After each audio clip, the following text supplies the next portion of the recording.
Guys,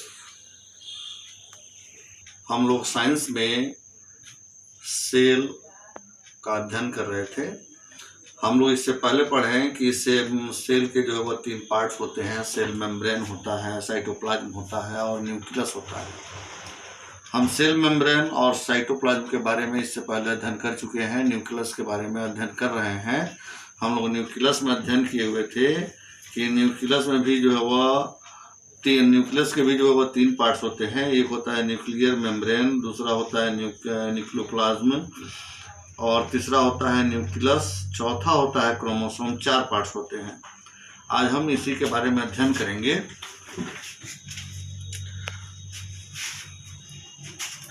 आप लोग देखेंगे पार्ट्स ऑफ न्यूक्लियस। न्यूक्लियस के जो है वह 4 जो है वह पार्ट्स होते हैं। A nucleus consist of 4 main parts.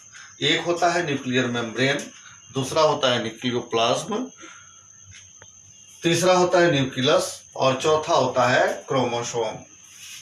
नहीं, ये जो है वह 4 पार्ट्स हुए। अब इसके पश्चात हम पढ़ेंगे फंक्शन ऑफ न्यूक्लियस। न्यूक्लियस का फंक्शन क्या होता है? Nucleus plays an important role.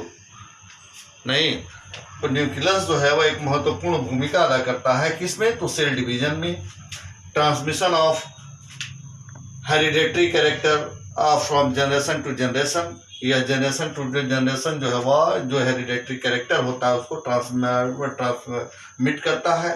Controlling all life function taking place in the cell. कोशिका के अंदर जो जीवन होता है, जीवन जो फंक्शन होता है उसको यह नियंत्रित करता है। अब इसमें जो है वो कुछ और जो है वो हम लोग अध्ययन करेंगे पॉइंट टू पॉइंट कि प्रोटोप्लाज्म क्या है। The entire content of a living cell are known as protoplasm. Vacuole क्या होता है? A blank looking structure in the cytoplasm called भाइकुली।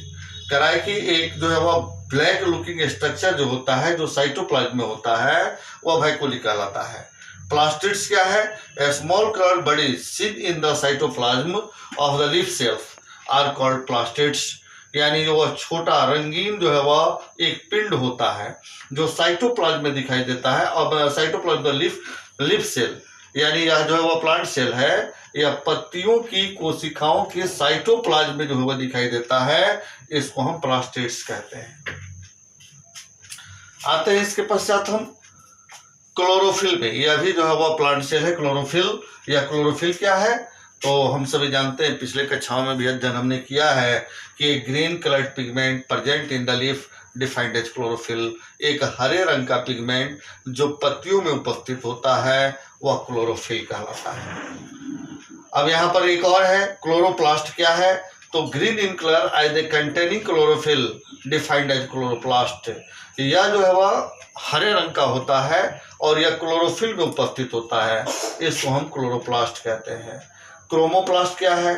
तो क्रोमोप्लास्ट आर कलर्ड प्लास्टिड्स। यह रंगीन प्लास्टिड्स है। Chloroplast they give colour to fruits and flowers. यह फल और जो है वह फूलों को रंग प्रदान करता है। आप देखेंगे जो विभिन्न प्रकार के रंग होते हैं फूलों में, वह जो है वह क्रोमोप्लास्ट के कारण ही होते हैं। इसके बाद होता है ल्यूकोप्लास्ट।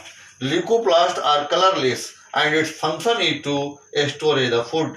ल्यूकोप्लास्ट जो है वह रंगहीन होता है और यह क्या करता है?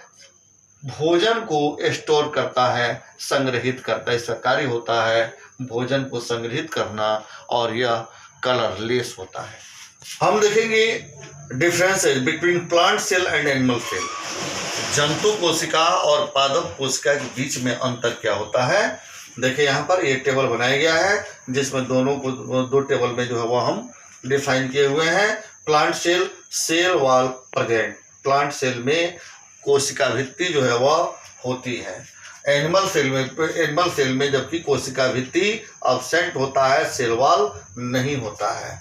इसमें जो है वह सेल मेम्ब्रेन प्रेजेंट। इसमें कोशिका झिल्ली जो उपस्थित होती है। एनिमल सेल में भी कोशिका झिल्ली, सेल मेम्ब्रेन होता है।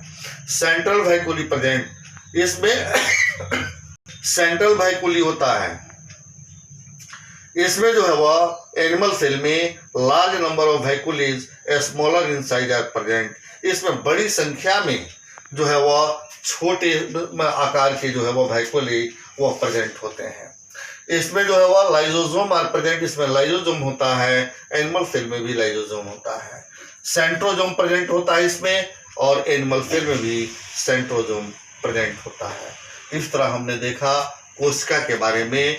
अब आगे हम अध्ययन करेंगे ये कोशिका से जो है वह उत्तक यानी सेल से टिश्यू का निर्माण होता है। हमने पढ़ा है इससे पहले टिश्यू से जो है वह ऑर्गेन का जो है वह निर्माण होता है, और विभिन्न ऑर्गेन मिलकर ऑर्गेन सिस्टम का निर्माण करते हैं। अब अगले अध्याय में हम क्रमशः ऑर्गेन सिस्टम के बारे में अध्ययन करेंगे।